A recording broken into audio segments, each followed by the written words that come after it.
सभी आर्यजनों को सादर नमस्ते। आशा करता हूँ आप सब स्वस्थ होंगे और आपके परिवार में, आपके आसपास के क्षेत्र में सब लोग सकुशल होंगे। कोरोना के इस संक्रमण काल में सारे विश्व में और विशेषकर इस दूसरी लहर में भारत के अंदर एक कहर सा टूट पड़ा है।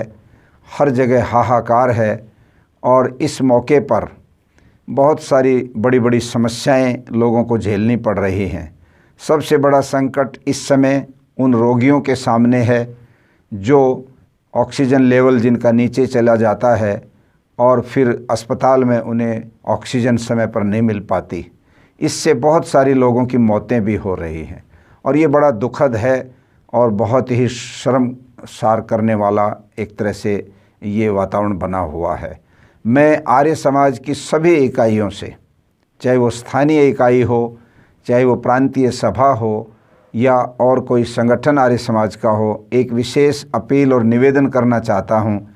ये एक ऐसा समय है जब आर्य समाज को आगे आकर के मानव मात्र की भलाई के लिए, उनके कल्याण के लिए, उनके उत्तम स्वास्थ्य के लिए सेवा का कार्य प्रारंभ करना चाहिए। यद्यपि मैं ये जानता हूँ कि आर्य समाज अपने स्तर पर जगह जगह विभिन्न तरीके से सेवा के कार्य में लगा हुआ है। बहुत जगहों पर आर्य समाज के लोग हवन के द्वारा इस वातावरण को शुद्ध करने में अपनी भूमिका निभा रहे हैं। बहुत हमारे विद्वान उत्साहवर्धन के लिए अच्छे व्याख्यान देकर, आध्यात्मिक प्रवचन देकर लोगों का मनोबल बना रहे हैं। बहुत जगह हमारे आर्य समाज के लोगों के बीच में कहीं हवन सामग्री का वितरण कर रहे हैं, तो कहीं पानी की व्यवस्था कर रहे हैं जिनको दिक्कत आती है। ऐसे विविध तरीके से ये कार्य चल रहा है। बहुत बड़ी बड़ी सभाओं ने सरकार को भी इस मौके पर अपनी ओर से लाखों लाखों रुपए का सहयोग प्रदान किया है। ये सब चीज़ें अलग अलग तरीके से हो रही हैं, किंतु मैं इस समय सबसे ज़्यादा जो आवश्यक चीज़ जो इस समय उपलब्ध होनी चाहिए और जिसमें आर्य समाज को अपनी भूमिका निभानी चाहिए, वो है ऑक्सीजन को वितरित करने का तरीका। अब दुनिया के अंदर बड़ा इस बात का प्रचार हो चुका है कि ऑक्सीजन जनरेटर और ऑक्सीजन कंसंट्रेटर ये ऐसी मशीनें हैं जो ऑक्सीजन बनाती हैं। ये बहुत बड़े प्लांट तो नहीं हैं, किंतु ये एक रोगी जिसको ऑक्सीजन की ज़रूरत है उस रोगी को बहुत अच्छी प्रकार से 90% से ऊपर ऑक्सीजन देने में सक्षम ये मशीनें हैं। और वो 2-4-5 दिन के अंदर जब तक उसको ऑक्सीजन चाहिए, अगर समय पर उस व्यक्ति को ऑक्सीजन मिल जाती है तो उसका जीवन बच जाता है। उसके बाद किसी और दूसरे व्यक्ति को जिसका जो है ऑक्सीजन लेवल नीचे जाता हो और उसको ऑक्सीजन ज़रूरत पड़ती हो, ऐसा ना हो कि वो ऑक्सीजन की कमी से हार जाए और उसका जीवन समाप्त हो जाए। हम लोग इस बात की व्यवस्था करें। मुझे इस बात की बड़ी खुशी है कि आर्य प्रतिनिधि सभा साउथ अफ्रीका और आर्य समाज साउथ अफ्रीका ने इस संबंध में पहल की और उन्होंने अपने सभी वहाँ के आर्यजनों को, वहाँ के बहुत अच्छे अच्छे दानियों को और वहाँ के और संगठनों को भी विश्वास में लेकर उनके साथ वार्ता कर कर भारत में इस समय इस संक्रमण में मदद करने का मन बनाया। और उन्होंने अपने लोगों से धन संग्रह करके ऑक्सीजनरेटर्स, कंसंट्रेटर्स और ऑक्सीमीटर्स ये दोनों ही यंत्र भेजने का मन बनाया है। बहुत शीघ्र उनकी ये पहली खेप भारत पहुंचेगी और उसको फिर यहाँ पर जहाँ ज़रूरत है इसकी वहाँ पर प्रयोग में लाने की व्यवस्था की जा रही है। इस काम में स्वामी आदित्य वेश जी को संयोजक बनाया है साउथ अफ्रीका की आर्य समाज ने अपने इस कार्य को इम्प्लीमेंट करने के लिए, और स्वामी आदित्य वेश जी ने अपने नौजवानों की टीम बना ली है जो जहाँ जहाँ भी उन यंत्रों का प्रयोग होगा वहाँ पर उसकी बाकायदा मॉनिटरिंग करेंगे, उसकी देखभाल करेंगे। मैं भारत की सभी आर्य समाजों से जो सक्षम हैं, जिनके पास कुछ बजट है बैंक में या जिनके पास ऐसे सदस्य हैं, ऐसे अधिकारी हैं जो सक्षम हैं, जिनके पास भगवान ने धन की ताकत दी है और मन की भी ताकत दी है, वो सब दानी महानुभाव, वो आर्य समाज के अधिकारी, वो आर्य समाज की कार्यकारिणी अब इस मौके पर ये निश्चय करें कम से कम एक जो है ऑक्सीजन कंसंट्रेशन कंसंट्रेटर ज़रूर अपनी ओर से डोनेट करने का मन बनाएं। कम से कम 10 ऑक्सीमीटर, जिससे आदमी संक्रमण होते ही खतरे से पहले अपनी जांच करने में सफल हो जाता है। अगर ऑक्सीजन लेवल उसका कम होता है तो उसको पता लग जाता है उस ऑक्सीमीटर के द्वारा, जो एक छोटी सी एक डबिया सी एक यंत्र है, हर व्यक्ति घर में रख सकता है। हम कोशिश कर रहे हैं कि वो ऑक्सीमीटर ऐसे क्षेत्रों में बांटें जिन बेचारों को ये मिलता नहीं, गरीब क्षेत्र हैं, गांव हैं, या ऐसे गरीब कॉलोनियां हैं, या ऐसी संस्थाएं हैं, हमारे गुरुकुल हैं, हमारे आश्रम हैं, उन सब में ऑक्सीमीटर्स होने चाहिए, ताकि समय पर किसी को भी बुखार हो जाए तो ऑक्सीमीटर से ऑक्सीजन लेवल ज़रूर नापें सबसे पहले, क्योंकि ये कोरोना सबसे बड़ा हमला हमारे फेफड़ों पर करता है, और फेफड़ों में संक्रमण अगर बढ़ जाता है तो ऑक्सीजन लेवल नीचे होता है, और वो ऑक्सीमीटर से हमको पता लग जाता है। समय पर अगर हमको ये पता लग जाए तो हम इलाज करवा सकते हैं और संक्रमण को रोक सकते हैं। इसलिए ऑक्सीमीटर, और फिर बीमार होने पर गंभीर स्थिति में जाने वाले रोगियों के लिए ऑक्सीजन जो है कंसंट्रेटर जो है उससे मिलेगा।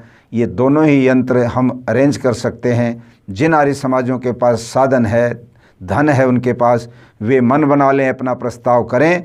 कम से कम एक जो है कंसंट्रेटर, ऑक्सीजन कंसंट्रेटर, और 10 ऑक्सीमीटर, ये दोनों जो है 2 चीज़ें अपनी ओर से डोनेट करें।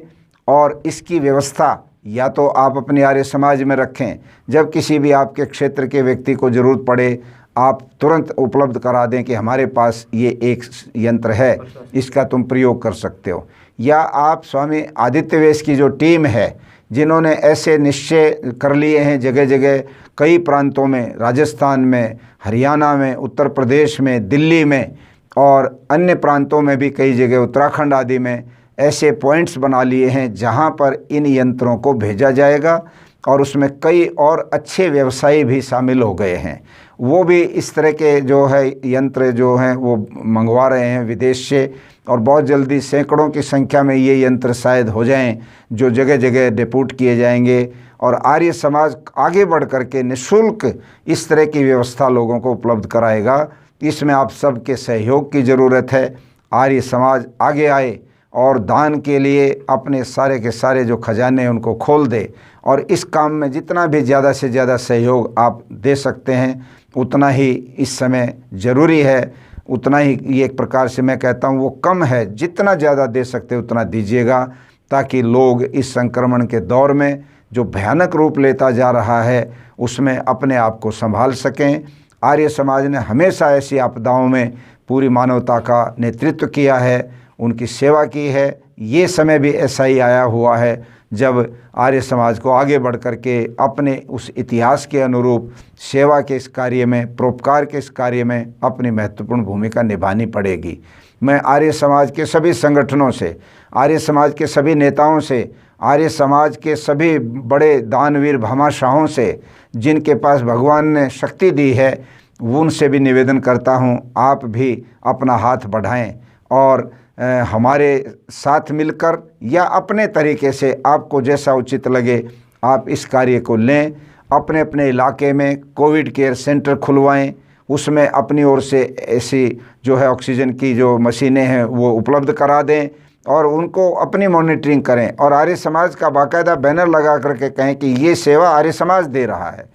आज जब गुरुद्वारे इस काम को कर रहे हैं, आज जब निरंकारी मिशन के जो बड़े बड़े उनके जो केंद्र है उनमें ऐसे केंद्र खुल रहे हैं, तो हम पीछे क्यों हैं मुझे समझ नहीं आया। इसलिए अब तुरंत प्रभाव से इस काम को हमें अपने हाथ में लेना चाहिए और आगे आना चाहिए। सभी आर्यजनों से मेरा ये निवेदन है, आओ मिल करके इस काम को हम आगे बढ़ाएं। आर्य समाज का नाम ही हम सब के गौरव को ऊंचा करेगा। यहाँ कोई किसी संगठन का, यहाँ किसी गुटबाजी का, यहाँ किसी इस या उस किसी व्यक्ति के महत्व का सवाल नहीं है। यहाँ तो केवल इस बात का सवाल है कि आर्य समाज अपना दायित्व राष्ट्र सेवा में, मानव सेवा में निभाने में किसी से पीछे नहीं है। आओ आगे आएंगे और हम इस काम को पूरी तरह से निष्ठा से करेंगे। जो नौजवान वॉलंटियर बन करके काम करना चाहते हैं वो स्वामी आदित्य वेश जी से इस स्क्रीन के ऊपर जो नंबर चल रहे हैं इन पे संपर्क कर लें, अपने नाम लिखवा दें। ऐसे जो कोरोना वॉरियर्स बनेंगे आर्यवीर, उनका भी हम विशेष अभिनंदन करेंगे। ये संकट है और इसमें हम लोग पूरा जोखिम उठा करके भी अपनी सुरक्षा भी रखते हुए ऐसे लोगों की सेवा में आगे आएँ जो बेचारे अपने जीवन से भी हाथ धोते जा रहे हैं। इस नाते से जो वॉलंटियर्स हैं वो अपना टाइम दें, अपनी ड्यूटी दें, अपनी सेवाएं दें। जो धन वाले लोग हैं वो धन दें और जो आर्य समाजें हैं वो अपने यहाँ पर अगर संभव हो सकता है तो कोविड केयर सेंटर खुलवाएं। कई ऐसी संस्थाएं हैं जो इस समय बंद पड़ी हैं, जहाँ पर अगले 2 महीने 3 महीने कुछ होने वाला नहीं, वहाँ पर टेम्परेरी कोविड केयर सेंटर खुलवा लें। सरकार की तरफ से वो व्यवस्था हो जाए, हम उसमें कोविड ये जो है ऑक्सीजन जनरेटर, कंसंट्रेटर आदि मंगवा कर उसमें व्यवस्था कर लें, तो इससे बहुत बड़ा सहयोग जो है वो लोगों का भी होगा। और सरकार जो इस पूरे के पूरे इस संक्रमण में पूरी तरह से असहाय सी लग रही है उसको भी ताकत मिलेगी। सामाजिक संस्थाएं आगे नहीं आएंगी तो ऐसी जो संकट की घड़ी होती है, जहां ऐसी लड़ाई होती है, एक महामारी का रूप जहां बन रहा है, उसमें कोई भी जीत नहीं सकता। ये मिलजुल करके लड़ने का समय है। आओ हम सब लोग मिलकर इस कोरोना की महामारी से लड़ें और जो लोग इसमें पीड़ित हो रहे हैं उनको बचाएं, उनके जीवन को बचाएं। इसके लिए हम अपने धन को भी दें, अपने समय को भी दें और अपने आराम को भी छोड़ें, तब जा कर के इस संकट में हम लोगों को बचाने में सफल होंगे। इस निवेदन के साथ मैं विश्वास करता हूं कि बहुत शीघ्र हमारे आर्य समाज के प्रबुद्ध लोग इस संबंध में विचार करके निर्णय लेंगे और आगे आएंगे। आप अनुसरण करें साउथ अफ्रीकन आर्य समाज का, आप अनुसरण करें अमेरिका और दूसरे स्थानों से जो लोग अपनी ओर से प्रयास करके ऐसे यंत्र भेज रहे हैं दान रूप में, हम लोग क्यों चुप बैठें। इसलिए आओ इस तरह से अपनी संस्था की तरफ से जब हम करेंगे तो संस्था का गौरव बढ़ता है, संस्था के कार्यकर्ताओं का मनोबल बढ़ता है, काम करने का अनुभव बढ़ता है और हमारे अंदर एक आत्म संतोष भी होगा कि हमने कुछ सेवा की मानवता की। इसलिए सरकार के कोष में हम पैसा दे देते हैं, ठीक है, जिनके पास बहुत बड़ा धन है वो उनको सरकार के कोष में भी देना चाहिए, किंतु मैं ये मानता हूँ कि संस्था की ओर से जो काम होता है उससे संस्था का एक प्रकार से एक रिकॉर्ड बनता है, एक मनोबल बनता है कार्यकर्ताओं का, उसमें भी हमें दिल खोल करके अपना सहयोग देना चाहिए। इन शब्दों के साथ मैं निवेदन करता हूं, आप लोग इसमें जुटें और इस कार्य को आगे बढ़ाएं। आप सब लोगों का बहुत बहुत धन्यवाद। सबके उत्तम स्वास्थ्य की कामना के साथ वाणी को विराम देता हूं। नमस्ते। साथियों, इस वीडियो को ज़्यादा से ज़्यादा लाइक करें, कमेंट करें, शेयर करें और चैनल को सब्सक्राइब करना ना भूलें।